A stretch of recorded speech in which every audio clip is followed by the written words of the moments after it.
Assalamu alaikum wa rahmatullahi wa barakatuh. Paix sur ceux qui suivent la guidée. Paix et bénédiction sur le prophète sallallahu alayhi wa sallam, sur ses compagnons, ses amis, sa famille, ainsi que sur tous ceux qui le suivront de bonne foi jusqu'au jour du jugement. Il y a quelques temps, enfin non, pas il y a quelques temps, il y a quelques années, je perds la notion du temps. Il y a quelques années, j'avais fait un audio qui avait pour sujet l'hyperréalisme et je voudrais revenir dessus parce que je pense que c'est très important à notre époque de promotionner cette idée de l'hyperréalisme et je voudrais le faire à travers des exemples, ça sera plus parlant, plus significatif. Lorsque, je donnerai plusieurs exemples, le sujet n'est pas Tariq Ramadan, mais juste c'est une anecdote, et après on passera à autre chose. À l'époque, quand Tariq Ramadan était questionné sur la loi, sur le voile à l'école en Europe, qu'est-ce qu'il fallait faire avec nos filles, nos sœurs, etc., il a dit, avec d'autres gens autour de lui, il n'était pas le seul, hein, il a dit donc l'éducation prime sur le voile et il faut que nos filles aient une éducation et fassent de longues études pour prendre leur place dans la société, etc., etc. Bon, a priori tout ceci a plu à tout le monde a applaudi, le nefs de tout le monde a été comblé et comme on n'était pas dans l'hyperréalisme, personne n'a vu les conséquences à long terme. Les conséquences arrivent maintenant, puisque les gens qui ont écouté ça à l'époque, quand ils avaient 13-14 ans, 10 ans après, ils arrivent à la fin de leurs études, plus ou moins maintenant. Et quelles sont les conséquences? Aujourd'hui, celles qui le vivent vont comprendre. C'est que beaucoup de ces sœurs qui ont vécu en totale indépendance et autonomie jusqu'à l'âge de 24, 25, 26 ans sont beaucoup moins malléables et adaptables à un mari, parce que tout simplement, c'est pas une critique, hein, c'est logique. Elles se sont forgées un caractère, elles ont appris à se débrouiller, elles ont fait des études, elles ont acquis des compétences, et évidemment, elles sont moins enclines à des compromis, à des ajustements que quelqu'un de plus jeune. Deuxièmement, à l'époque, Tariq et les autres gens autour de lui, de l'UOIF, etc., se sont bien gardés de dire la chose suivante. Certes, avec la loi de 1905, tu peux porter le voile à l'université et donc faire de longues études sans faire de compromission, etc. Évidemment, il est important de rajouter qu'avant l'université, il y a eu 6-7 années d'école, je sais pas comment on appelle en France, de collège, de lycée, dans lequel on était avec des garçons, sans voile, puisque c'était interdit, etc. Et puis bon, à l'université, on peut le remettre, parce qu'on est considéré comme majeur, etc. Très bien, ok, je discute pas de ça. Et alors, le résultat final, c'est quoi? C'est qu'on se retrouve maintenant avec des containers de sœurs, qui ont des difficultés à se marier, qui ont un caractère, on va dire, bien trempé, indépendantes, débrouillardes, qui font des blogs, qui sont sur Internet, qui font la promotion des écoles Montessori, etc., etc., qui se retrouvent avec l'impossibilité de mettre en pratique ou d'exploiter leurs longues études et leurs diplômes, puisque aussi bien dans le privé que le public, elles sont mises de côté avec leur voile, et celles qui veulent vraiment travailler terminent dans des call centers à vendre des abonnements SFR, Orange, Bouygues, etc. Parce que elles disent, voilà, j'ai étudié le droit pendant 5 ans, mais je ne peux pas être avocate avec mon voile, donc je dois renoncer. Donc toutes ces filles deviennent frustrées, ont un sentiment d'injustice, parce qu'évidemment, on s'est bien gardé de leur dire, après ces fameuses longues études, tu ne pourras pas travailler. On a fait croire que oui. Et aujourd'hui, on voit que non. Voilà le résultat du manque d'hyperréalisme. Autre exemple. On a tous entendu la fameuse déclaration de Karl Marx, la religion est l'opium du peuple. Et tout le monde y va de sa petite phrase. Oui, les religions, ça soumet les peuples. Ça pousse les gens à accepter des vies misérables et d'exploitation pour un paradis hypothétique, etc., etc. C'est un instrument du capital qui veut profiter du peuple, etc. Ok. Qu'est-ce qu'on constate aujourd'hui? c'est qu'en fait, le véritable opium du peuple, c'est le consumérisme et les crédits bancaires. Alors, pourquoi je dis ça? Parce que la religion, c'est quoi? C'est un vecteur d'égalité, de refus du superflu, de partage, de patience, d'interdiction de l'usure, de la fidélité, de la famille, etc., etc. Et le grand marché, ce qu'on appelle le monothéisme du marché, lui, promotionne la course vers le superflu, la course vers les crédits, etc., etc. Il faut pas être très intelligent pour bien comprendre quand des êtres humains sont tenus par un crédit hypothécaire, un crédit voiture, un crédit à la consommation, ils sont tout à fait prêts à accepter tout et n'importe quoi dans leur travail pour ne pas le perdre, parce que sinon les banques viennent saisir tous leurs biens. Et au final, non seulement l'argent et les crédits sont l'opium du peuple, mais ils sont surtout la mise à l'esclavage du peuple. Mais évidemment, tout le monde répète en chœur, anarchistes y compris, ni Dieu ni maître, la religion, opium du peuple, etc. Et pendant ce temps-là, on a les marchands du temple qui se frottent les mains et qui disent quelle bande d'idiots, nous on va vraiment les droguer et on va vraiment les soumettre. Et ça fonctionne, comprenez? Autre exemple. On a beau entendre des scientifiques de tous les horizons, je vais pas citer les noms, faites des recherches sur YouTube, qui disent c'est absolument impossible mathématiquement que le Big Bang ait donné ceci comme résultat par le fruit du hasard.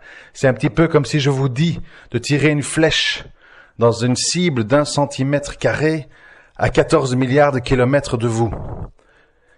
Donc, il y a unanimité pour dire que nous sommes face à quelque chose de tellement complexe, de tellement improbable, de tellement millimétré à tous les niveaux. La distance Terre-Soleil, la distance Lune-Terre, l'inclinaison de la Terre, la protection contre les vents magnétiques, la présence de ni trop peu ni trop d'eau, etc., etc., etc., que tout ceci ne peut pas être le fruit du hasard. Toute personne intelligente aujourd'hui dit ça. Ok. Jusque-là, on est d'accord. Mais on vous dit, les gens qui sont réalistes, mais qui ne sont pas hyper réalistes, ils vous disent, oui, mais cette force créatrice, ça leur fait mal à la bouche de dire Dieu, Allah, etc., cette force créatrice, malgré sa toute puissance et sa perfection qui dépasse tout esprit de logique, n'est pas capable, c'est impossible, je le signe de mes 2 mains avec du sang, n'est pas capable de choisir à différentes époques des hommes jugés intègres, de confiance, avec bon caractère, avec une bonne allocution, etc., etc. Ce Dieu tout-puissant n'est pas capable de transmettre un message à travers ces hommes à l'humanité. Ça, c'est pas possible. Ça doit être des mensonges, ça doit être des légendes, ça doit être des concours de circonstances, etc., etc. Et vous avez beau dire, en tant qu'hyper-réaliste, mais attends un peu. Si je suis un berger analphabète, que je suis marié à une riche commerçante et que je suis respecté dans toute ma ville, que je ne souffre ni de problèmes d'argent, ni de problèmes de mariage, etc., et que je me retrouve apeuré dans les jambes de ma femme parce que j'ai entendu un message qui me dépasse, moi qui suis illettré, et je commence à propager une idéologie religieuse qui ne m'attire que des ennuis. Pour une raison simple. Cette idéologie pousse à l'affranchissement des esclaves, au respect des femmes, à l'unicité divine, au partage des richesses, au refus des boissons et autres choses enivrantes, choses que tous les habitants de mon village adorent Ils ont tous des esclaves, ils ont tous 50 femmes, ils considèrent tous que c'est des objets, ils boivent tous du vin, ils ont tous des statuettes représentant chacun dans leur tribu, leur divinité, etc., etc. Tout mon message ne va me faire que m'attirer des ennuis, des famines, des tortures, des guerres, des boycotts. Et toi, tu veux me dire que cette personne a agi par intérêt, par hasard, etc., etc.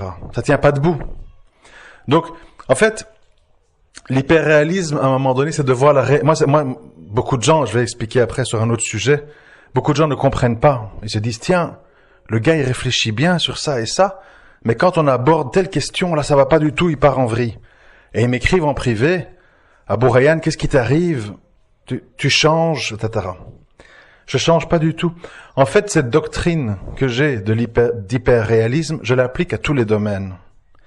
Mais qu'est-ce qui se passe? C'est que nous sommes tous illusionnés, nous sommes tous endormis, si vous voulez, par tel ou tel sujet qui nous tient à cœur. Et qu'on ne juge plus avec hyperréalisme, mais avec attachement émotionnel. Qui sa famille, qui son pays, qui son sport préféré, qui sa race, etc., etc. Moi, évidemment, quitte à avoir des ennemis, malheureusement, j'applique cette théorie de l'hyperréalisme à tout. Je m'efforce, en tout cas, à tout. Ça veut dire qu'à un moment donné, je ne m'arrête pas au politiquement correct, à la bien-pensance, à ce que tout le monde dit, etc. Je vais, même si c'est douloureux, j'essaye d'aller au cœur du problème. Je l'ai fait avec le football, je l'ai fait avec le nationalisme marocain, algérien, tunisien, égyptien, et je l'ai fait avec l'ethnie, la race, vous l'appellerez comme vous voulez, maghrébine, bédouine, arabe, etc. Dès que je rentre dans ces sujets, il n'y a plus d'hyperréalisme, il y a de l'émotivité. Et on voit des gens très instruits en religion, plus que moi, perdre les pédales et commencer à sortir des gros mots, à sortir des réactions épidermiques, parce que j'aborde un sujet qui leur tient à cœur. Alors, voilà, je vais profiter de cet audio pour m'expliquer, pour vous prouver que je suis ni fou, ni raciste, ni désaxé, ni que j'ai changé. Le football. Quel est mon problème avec le football? Le sport en tant que tel? Pas vraiment. C'est un amusement, les êtres humains ont le droit de s'amuser, on ne doit pas tout le temps être sérieux, j'ai aucun problème avec le football, le basketball. Comme vous le savez peut-être, j'aime beaucoup le basket américain, je suis ça depuis des années, etc. J'ai pas un problème avec ça.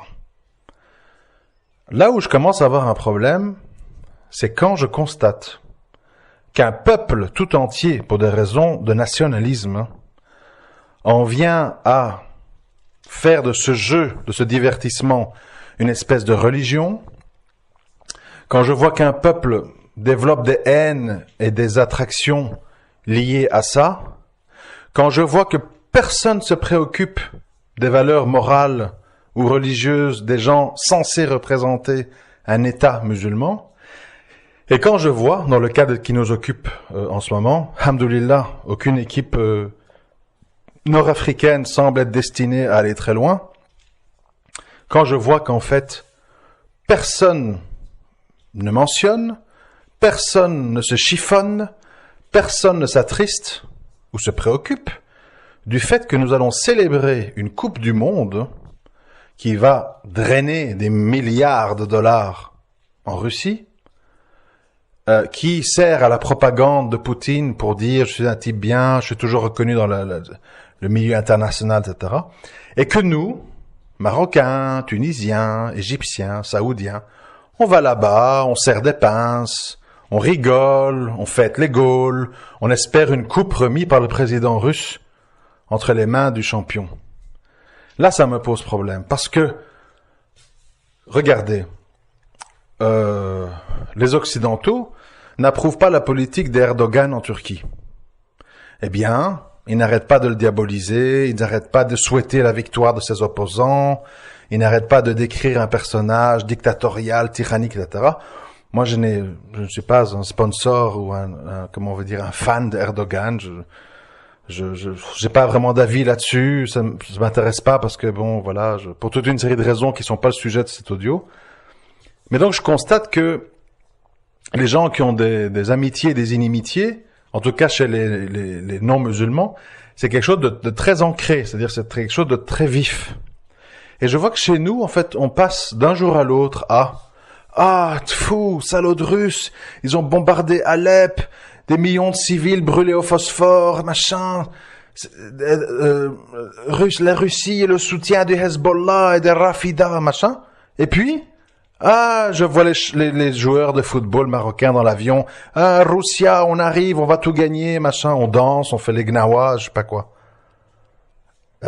Non. Il y a des limites. Il y a des limites.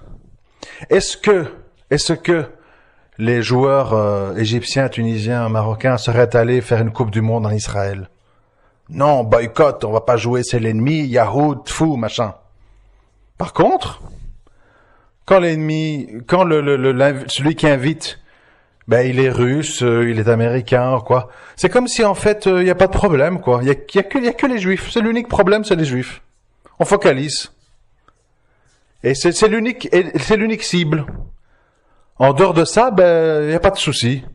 Tu peux nous bombarder au phosphore, tu peux nous envoyer des drones, tu peux violer nos femmes, tu peux enfermer nos frères, Guantanamo, Abu Ghraib, machin, truc, Bagram. Bon, pas grave. Allez, Yahoud, ça c'est grave. Ça, on n'oublie pas, hein. Bon.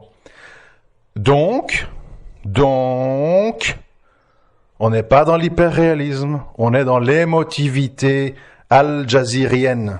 Yahoud, Yahoud, Yahoud, Yahoud. En dehors de ça, on passe de salauds de tyrans qui nous bombardent à nous arrivons pour avoir ta coupe entre les mains. Coucou, c'est nous. Vous comprenez? Alors on me dit, qu'est-ce que t'as contre le sport? C'est pas haram. Qui es-tu pour faire des fatwas? C'est pas de ça dont je parle. C'est pas de ça dont je parle. Je passe ma vie à me justifier. C'est très fatigant. Partout, tout le temps. Tout azimut. Partout où je me tourne, c'est des justifiés. Vous savez où je me repose quand je vais travailler? C'est mon grand repos, le travail. Je parle bagnole, on rigole, on est avec des clients qui pleurent. Ah, la voiture vaut moins que mon crédit, machin. C'est très relaxant, ça. Dès que je sors de ce monde-là, oui, mais non, non, mais oui, truc qu'il faut dénoncer, mais pas trop. Attention, archouma. Moi, j'ai horreur de tout ça. J'aime bien les discours clairs. Clairs et surtout hyper réalistes. Sujet suivant. La race. Abou Rayyan, tu m'inquiètes, on dirait un raciste. Arrête de focaliser sur les Maghrébins, qu'est-ce que t'as, etc.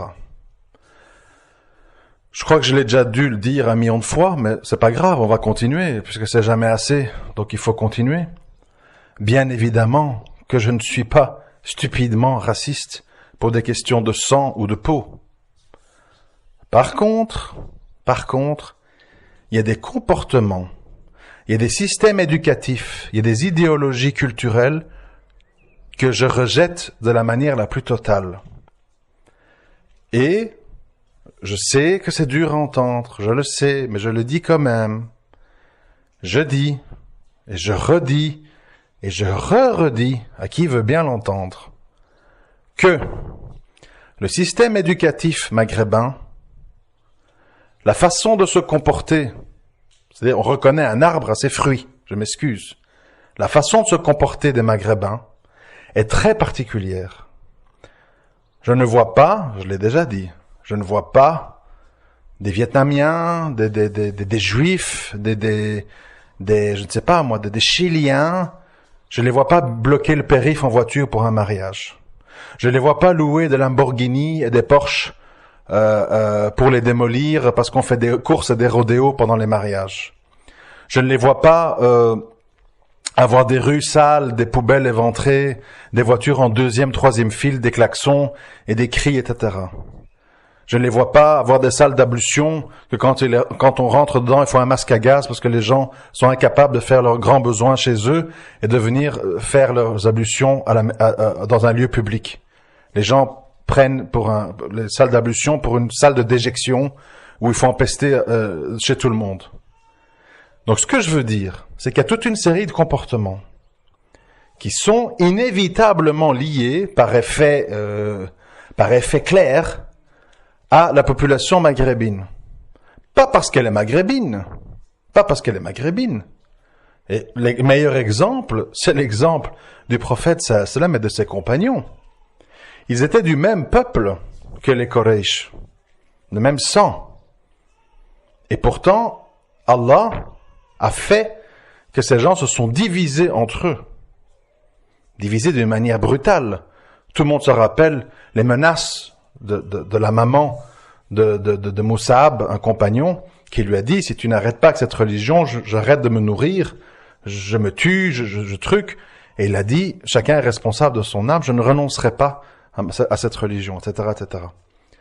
Donc, ce qu'il faut comprendre, c'est que les premiers musulmans, qui étaient évidemment arabes, ont été les premiers à se dissocier de toute une série d'habitudes de vie et de comportements de leurs concitoyens, de leurs frères et sœurs de sang arabes. C'est pas du racisme, c'est de la condamnation de ce que Allah déteste. Et je dis que si nous sommes humiliés, si nous ne remportons aucune victoire, si nous sommes en bas de l'échelle sociale à tous les niveaux, ce n'est pas, comme on aime bien le dire sans arrêt, à cause des juifs et des mécréants. C'est surtout et avant tout, en tout cas si on est croyant, parce que Allah ne nous assiste pas pour nous donner la victoire, parce que nous avons adopté des comportements bougnoulesques. On n'aime pas l'entendre, mais je vous le redis encore une fois, bougnoulesques. Et c'est vrai que moi, je refuse, en tant qu'être humain et en tant que musulman, de devoir gérer des gens qui se disent évidemment tous musulmans. Comme je l'ai écrit sur Facebook, je vais vous le redire ici. À ma connaissance, Marwa Loud, elle n'est pas juive. MMZ, ils sont pas des Esquimaux. PNL, c'est pas des Chiliens. L'artiste, c'est pas un Mexicain. Ce sont des gens qui sont tous maghrébins et qui se disent tous musulmans. Donc moi, j'ai un problème avec ces gens-là. Pourquoi? Parce que on me dit, oui, mais tu sais, le blanc, c'est pas mieux, eux aussi, ils boivent et ils violent, ils sont des pédophiles. Vous croyez que je vous ai attendu pour comprendre ça? Vous croyez que je suis un idiot? Évidemment. Mais la grande différence, c'est que eux se disent pas musulmans. Ils vous disent que ce sont des épicuriens agnostiques qui veulent profiter de la vie et croquer. Nous, on fait semblant. Nous, on joue des jeux avec Jamel Debbouze et compagnie. Ces gens n'ont pas les tripes de dire « j'ai apostasié ». Je n'aime pas, je ne suis pas un musulman, je suis un maghrébin. Je ne suis pas un musulman. Tous. Oui, mais non, c'est ma vision de l'islam. Moi, je suis pas dans une vision wahhabite. Faut être tolérant. Et d'ailleurs, qui êtes-vous pour nous juger? Bon, on connaît tout le discours. Donc, j'assume, et pour ceux qui comprennent, que les comportements bougnoulesques ne me conviennent pas. Et il se fait que, évidemment, quand je vois des comportements bougnoulesques chez des blancs, ça ne m'étonne pas. Les hooligans, les trucs, les échangistes, les travelots, les drag queens, oui, mais bien sûr, ces gens, ils croient pas à l'au-delà, ils veulent vivre leur passion, voilà, c'est tout à fait logique, on s'y attend. Moi, mon problème, il vient de gens qui vont dans les mosquées, qui se disent musulmans, etc., qui ont des comportements dans la vie de tous les jours, qui est aux antipodes de l'idéal islamique. C'est quoi la réalité de nos rues?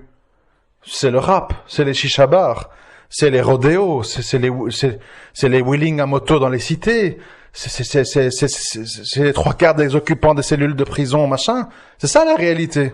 Hyper réalisme. Soyons hyper réalistes. Voyons la réalité en face. Ce ne sont pas les juifs et les mécréants qui ont dit Marwa Loud va chanter, l'artiste fait un tube. Non, non, non, non, non. Ce sont eux qui ont décidé de faire ces chansons avec leur contenu et d'influencer tous nos jeunes qui écoutent ça. Et il faut rien dire. Ah non, il faut pas être raciste, il faut être solidaire de la Oumma, il faut conseiller en privé, chut, truc pas bien. Et c'est comme ça dans tout le reste, c'est la même mentalité. Tu as de nos jours des gens qui se disent musulmans, ils frappent à coups de poing une petite fille, qui se retrouve le nez et le bouche en sang avec des plaques rouges sur tout le visage. Et on te dit, la fille pouvait évidemment mourir à 3 ans. Je te laisse imaginer un coup de poing d'un homme adulte. Et on te dit, ouais mais chut, attention, hein, faut pas l'exposer, hein, chut, ça se règle en secret, machin. Tu dis oui, mais comment tu règles ça? Tu fais quoi en fait? On répond pas. Donc en fait, faut faire mais pas trop. Il faut faire mais pas comme ça. Il faut dénoncer mais sans chose. Il faut faire des rappels mais sans violence. Il faut rappeler à l'ordre mais pas faire appel au tarot. Et il faut exposer mais sans montrer et sans dire. Enfin voilà. Donc on est tout le temps en fait pris par cette confusion. Dès que quelqu'un a l'air musulman ou se définit comme musulman, on est paralysé, on ne comprend plus et on se dit ah attention racisme. Mais vous devriez en tant que musulman être raciste. Vous devriez être. Je sais que ça va être un peu flash pour les gens, mais c'est pas grave. Les musulmans pratiquants et convaincus devraient être aux côtés des gens d'extrême droite quand ils dénoncent des comportements inacceptables venant d'une certaine partie de la population. Nous, au nom de l'islam, eux, au nom de leur racisme, pour des raisons différentes. Mais on devrait rejeter ça de la même façon. De la même façon. Pourquoi est-ce qu'on accepte tout ça? Qu'on accepte que Jamel Debbouze dise à la radio, en tant que musulman, c'est pas possible que Allah il a interdit le vin, c'est trop bon. Pourquoi on accepte ça? Parce qu'il est basané? Parce que ce qui nous fait rire? Pourquoi on accepte Gad Elmaleh qui se présente comme juif marocain, tout son soutien à Tzal? Parce qu'il nous fait rire? Donc on oublie notre tawhid pour le rire, on oublie notre tawhid pour la race, pour la peau. Il y a un problème, mes amis. Le problème est qu'on n'est pas hyper réaliste, on est des émotifs, on est des tribalistes, on est des nationalistes, etc., etc. Et tout le drame vient de là. Même chose quand on parle des relations hommes-femmes. Tu dis la moindre chose sur les femmes, ah, t'es misogyne, oulala, arrête, qu'est-ce que t'as contre les femmes, t'es un traumatisé de la vie ou quoi, c'est parce que ta mère t'a abandonné que t'es comme ça contre les femmes. On vous tient un discours, en fait, humiliant, genre, en fait, vous n'avez pas de cerveau, vous parlez sous le coup de la passion, vous n'avez pas raisonné, vous n'avez pas réfléchi. Non. Non. Chaque fois que j'en parle dans des audios sur le mariage, relation homme-femme, je dis bien les fautes de chacun, qu'est-ce qui amène quoi, et pourquoi, et comment, etc. Comment nos filles, comment nos sœurs sont éduquées. Je vous ai dit tout à l'heure, plutôt dans cet audio, beaucoup de gens qui ont suivi le courant frères musulmans, UOIF, Tariq Ramadan, ce sont des filles qui se retrouvent à 24, 25, 26 ans, avec des longues études, qui ont été habituées à s'autogérer, à être indépendantes, à être débrouillardes, à être surdiplômées, qui évidemment, qui malheureusement, se retrouvent être des filles très peu prêtes au mariage et qui souffrent du fait qu'elles ne peuvent pas exploiter leur diplôme et ce qu'elles ont acquis comme connaissance. Est-ce que parce que je dis ça, je suis un misogyne qui va envoyer les filles dans leur cuisine et que je n'aime que les femmes abruties, je sais pas quoi? Pourquoi tirer des conclusions fausses? Je parle d'un problème. Les solutions, ça, il y en a plusieurs. Je suis pas ici occupé à donner toutes les solutions sur un claquement de doigts. Je fais pas le truc de Tariq de dire voilà, allez, comme le voile, c'est pas important, ce qui compte surtout c'est d'être éduqué. Allez les filles, tous à l'école, tout va aller bien. C'est facile, hein, d'être populaire, hein. Comme la dernière vidéo de la superstar Rachid El Djaï à propos du football, 2 minutes 40. En 2 minutes 40, il a évacué le sujet, le bonhomme, hein. Il est là, il rigole, tout va bien, je vais bien. Il fait beau, je suis à Dubaï, je suis en Malaisie, et vous, où êtes-vous? Ah, dans les HLM pourris, pas de chance pour vous, mes amis, mais n'oubliez pas de réserver une place pour m'accompagner dans ma Umrah. Il vous dit, en rigolant devant un écran géant où il y a du foot, je suis là, je regarde le match, il y a rien de mal, le foot, on peut se détendre, hi, vous êtes sur Radio Jeune, Beurre FM, et bon, juste ce qu'il faut, c'est pas trop se passionner, mais enfin, il y a rien de mal, arrêtons de voir le mal partout. D'ailleurs, mes petits amis, je ne suis plus à l'affiche, je suis malikite, ma barbe est raccourcie, mon turban est à la poubelle, je suis à nouveau fréquentable pour tout le monde, donc rassurez-vous, regardez le foot, on peut se marrer, mais n'oubliez pas de prier, et n'oubliez pas quand même que ça reste qu'un sport. Ah ciao, je vous laisse, il y a le Maroc qui joue. Et nous on est là, je vous jure, hein, et je vous jure par Allah que c'est pas de la jalousie. Je supplie Allah à genoux que Rachid El Djaï ou Tariq Ramadan deviennent des phares pour la Oumma qui guident les gens vers le véritable islam.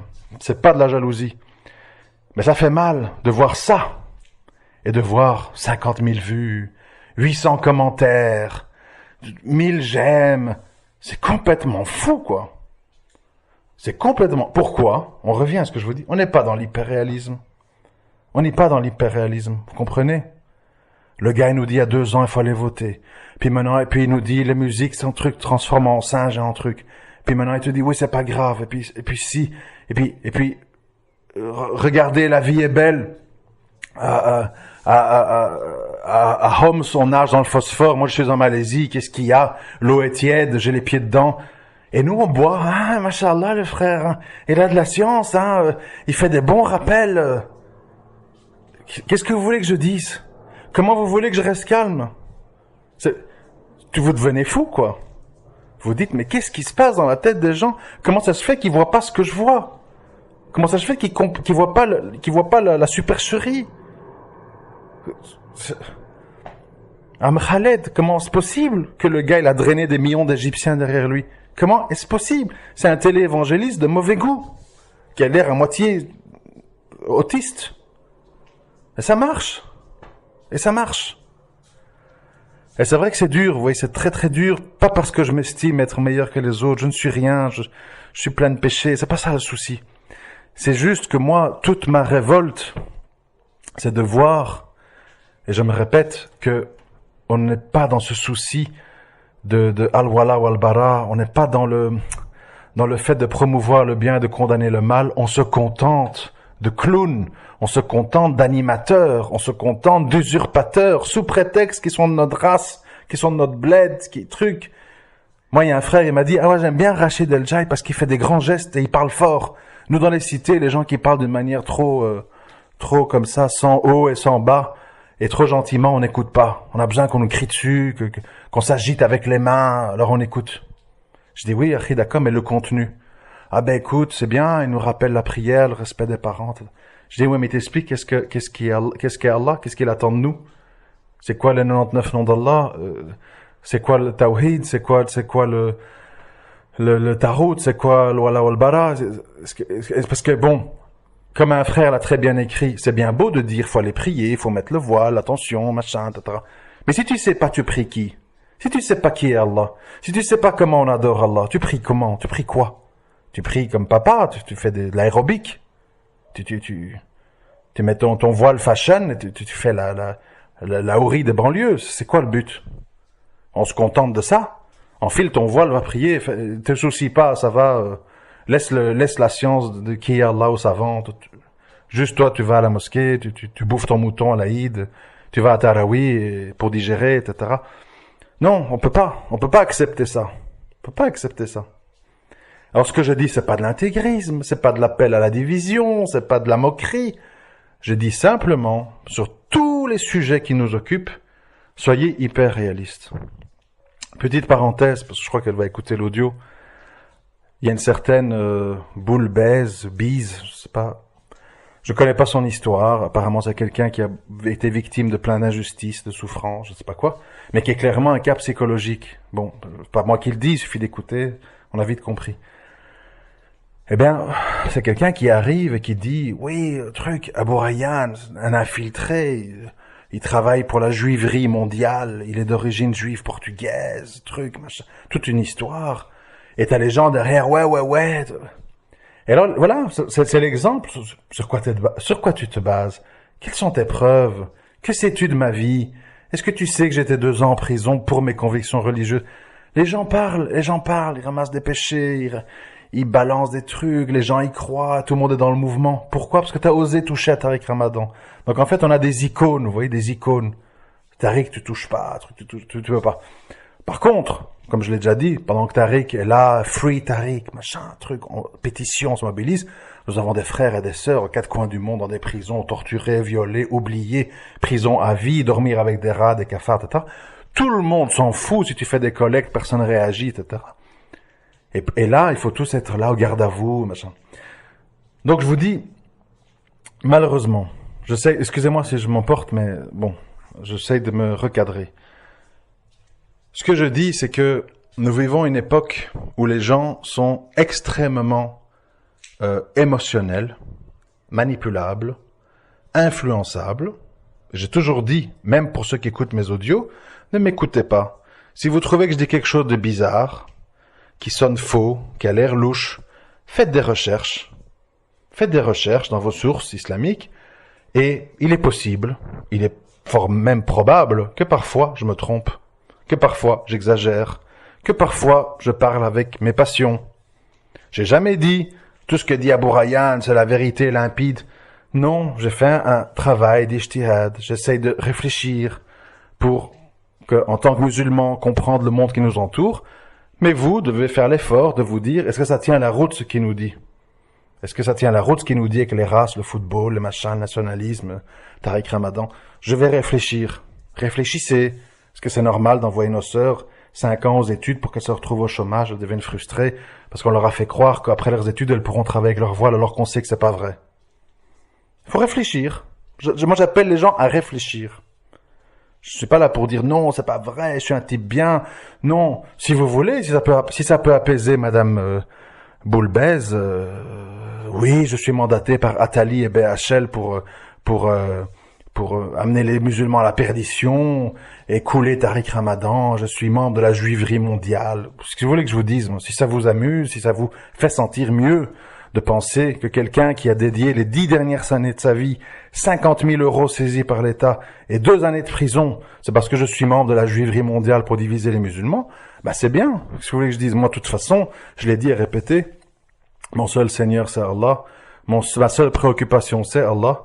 Mon seul juge, c'est Allah. Et ça fait bien longtemps, alhamdoulilah, qu'Allah, il m'a montré, depuis jeune, que ni ma mère, ni mon père, ni tout mon entourage étaient des gens de confiance. L'humain est faible. L'humain est corruptible. L'humain est changeant. L'humain est ingrat. L'humain est lunatique. L'unique raison pour laquelle j'ai encore un peu de respect pour l'humain, c'est parce que c'est une création d'Allah. Mais en tant que tel, l'humain, dans sa majorité, j'ai pas dit tout le monde, j'ai pas dit tout le temps, la majorité des êtres humains me répugnent, me dégoûtent, me déçoivent. Mais, je veux pas me comporter, a'oudou billah, comme shaitan, et devenir orgueilleux et dire machin. Je dis simplement, voilà, c'est comme ça. Allah, il a voulu qu'on soit tous dans des niveaux de compréhension différents. Il faut faire avec. Mais en tout cas, moi je m'octroie le droit qui m'a été donné par ma religion, je m'octroie le droit de condamner le blâmable et le faux et l'irréaliste, et je fais la promotion du bien, du vrai, du pur et du réaliste. Voilà. C'est tout. Après, chacun fait ses choix. Chacun fait ses choix. Si quelqu'un veut continuer à dire 1, 2, 3, vive l'Algérie, si l'Algérie gagne la Coupe du Monde, mon pays va être révolutionné, la vie sera belle et l'islam va renaître, c'est son problème. S'il a envie de vivre dans cette illusion, ce mensonge. Mais moi, il ne faut pas me demander de cautionner ça. Je refuse. Et donc, pour conclure, ça fait déjà 30 minutes, ça passe vite. Pour conclure, je voudrais que j'appelle, là c'est important s'il vous plaît, j'appelle les musulmans et les non-musulmans. Il y a beaucoup de non-musulmans qui m'écoutent. Bien sûr, je vous souhaite l'islam. Je souhaite l'islam à toute personne qui a du cœur, à toute personne qui a un bon fond. Et je demande du fond du cœur qu'Allah les guide. C'est la plus belle chose au monde qui peut arriver, d'avoir les portes du paradis qui s'ouvrent devant soi. Je le souhaite à toute personne de bonne foi. Et ce que je veux simplement dire aux musulmans et aux non-musulmans qui m'écoutent, c'est que quand on parle d'un problème, et aujourd'hui on nous parle de milliers de problèmes, le voile, machin, le Daesh, terrorisme, djihad, tatati, Bachar el-Assad, les mosquées, tout ça. Je demande à tout le monde de faire un effort d'hyper-réalisme. Mais je dis bien tout le monde. Je ne suis pas occupé à dire, il n'y a que les non-musulmans qui doivent nous comprendre, et nous, on n'essaye pas de comprendre. Souvent, quand j'ai appelé les musulmans à la réflexion, on m'a dit, Akhi, t'es ambigu, tu fais le jeu de l'extrême droite, t'es limite raciste. Non. Je vous demande, en tant que musulman, d'avoir la force, le courage et la sincérité de condamner et de combattre le blâmable, où qu'il soit, même si c'est dans vos familles, même si c'est votre frère de sang. Le musulman ne peut pas valider des actes, des propos et des comportements injustes. Vous comprenez? Par exemple, nous n'avons pas, je le dis en tant que musulmans, nous n'avons pas à soutenir un soi-disant musulman qui en fait du fric sur l'islam en vendant des t-shirts et en ayant utilisé ce filon. Nous n'avons pas à soutenir, à nous mobiliser pour qu'un chanteur comme Médine, qui est déjà un usurpateur, puisse aller faire sa chansonnette au Bataclan. Tout ceci ne nous concerne pas. Nous ne le validons pas. C'est quelque chose qui est totalement étranger. Je n'en ai rien à foutre des origines de Médine. J'en ai rien à cirer de sa soi-disant appartenance à l'islam. Moi, je vois simplement qu'un musulman n'a pas à faire des clips avec toute une série de rappeurs qui sont tous plus shootés les uns que les autres. Vous allez voir sur sa page YouTube, vous verrez qu'il fait des chansons avec d'autres rappeurs, etc. Là, il y a plus de condamnation du blâmable, on est tous les mêmes, on est tous des rappeurs, puis on joue le musulman, et puis on veut, pour se faire mousser, aller le Bataclan. Et comme les islamophobes critiquent ça, nous on se sent obligés de dire « Ah non, on va soutenir Médine », on voit même quelqu'un comme Hani Ramadan le soutenir. C'est fou, vous comprenez? C'est fou. On n'est pas dans l'hyperréalisme, on a oublié que nous sommes les défenseurs de la justice et du vrai, même quand nous sommes touchés en interne. Notre combat pour la justice ne s'arrête pas là où commence notre tribu ou notre pays. Il faut encore, moi c'est même pire ce que je vais dire. Il faut être encore plus exigeant avec les gens qui se disent être des ambassadeurs de l'islam. Plus exigeant. Plus. On avait souvent entendu critiquer. Pas seulement les laxistes, aussi les extrémistes. Beaucoup de gens pensent que parce qu'ils s'affichent musulmans, ils ont le droit de faire tout et n'importe quoi et de dire tout et n'importe quoi. Je suis désolé. Les musulmans qui prennent leur religion sincèrement ne doivent pas avoir peur du blâme des êtres humains. Ce qui importe, c'est qu'ils ne sont pas complices d'un mal, même s'il est fait par quelqu'un qui vient du même pays que eux ou de leur famille ou que sais-je. Et ça, c'est très très difficile à inculquer aux gens. Parce qu'on réagit très vite en « Ouais, qui es-tu, toi converti, tu bouffais du porc enfant, et moi je suis musulman de naissance. » On rentre dans des trucs de fous, de fous. De gens qui perdent les pédales alors qu'ils ont toujours écrit des choses sensées. Pourquoi? Parce qu'ils ont encore dans leur cœur du tribalisme, de la jalousie, de l'orgueil, etc., etc. Ils n'admettent pas. Ils n'admettent pas. Ils n'admettent pas. Je suis désolé. Je sais pas comment il faut le dire. Et donc, je termine ma phrase. J'appelle les musulmans et les non-musulmans à essayer d'analyser le monde et les problématiques qui nous entourent avec un hyper-réalisme extrêmement froid. Extrêmement froid. Et réfléchir à tout. Réfléchir à tout. Pourquoi les condamnations comme ci? Pourquoi pas ça? Pourquoi on met ça en avant dans les médias et pas ça? Qu'est-ce qui se passe? On veut nous amener à quoi? Quel est le but? Qu'est-ce qui se passe? Tiens, Macron, truc. Réfléchir. Pas uniquement dire je suis un gars de gauche donc je critique la droite. Je suis un gars de droite alors je critique la gauche. Je suis un musulman donc je critique les juifs, etc., l'islamophobe. Je suis de génération identitaire ou extrême droite, je critique les arabes. Allez plus loin, sortez de votre carapace, de votre moule, de votre schéma et essayez d'avoir un œil lucide et froid sur chaque question. Sur chaque question. Et quand un non-musulman émet une critique fondée, il faut savoir l'écouter. Il faut savoir l'écouter. C'est trop facile de dire, parce qu'il n'y a pas assez de mosquées dans Paris, ou je ne sais pas quoi, on n'a pas eu le permis de bâtir pour machin. Ah ben ouais, ben écoutez, moi tous les vendredis, on va bloquer pendant 2 heures vos rues pour prier dans la rue. Vous êtes fous ou quoi?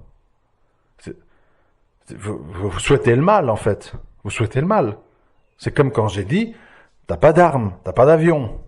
T'es juste avec des pick-up et des calaches, et tu dis au monde entier, j'égorge tes journalistes, venez, on vous attend, on n'a pas peur de vous. Et après, on se retrouve avec des villes rasées et des femmes en prison et des enfants orphelins. Faut arrêter le délire, mes amis. Il est vraiment grand temps que les musulmans fassent un travail d'introspection et se disent pourquoi on perd toutes les guerres, pourquoi la plupart de nos mariages finissent en fiasco, pourquoi nos familles sont infestées de nationalistes, de sorcellerie, d'islam couscous, etc. Qu'est-ce qui se passe? D'où vient le mal? Des juifs et des mécréants? Encore et toujours? C'est jamais nous, en fait. C'est jamais nous. Nous, on est tout le temps bien. Et quand on n'est pas bien, sabre, fais des rappels gentiment, cachés, pas trop. Dénonce pas. C'est pas bien. Faut réagir en musulman. tout à fait tordu. Tout à fait tordu. C'est incroyable. Bon, je m'excuse, j'avais attendu longtemps avant de faire un audio parce que j'étais assez énervé ces jours-ci. Je sais que c'était pas le moment idéal, mais si j'attends trop, je vais faire un audio tous les 6 mois parce que il y a trop de choses qui me touchent émotionnellement. Et donc si j'attends tout le temps, je postpose, je ne ferai plus d'audio. Donc c'était peut-être pas le moment idéal, mais j'espère en tout cas que les âmes et les cœurs sincères ont pu comprendre ce que j'ai voulu dire, vont pouvoir lire entre les lignes et vont sortir, avec moi en tout cas, des schémas faciles qui consistent à dire raciste, orgueilleux, converti, juif, je sais pas quoi. Essayez de comprendre le fond de ce que je dis, vous verrez que c'est sensé, Inch'Allah. Assalamu alaikum wa rahmatullahi wa barakatuh.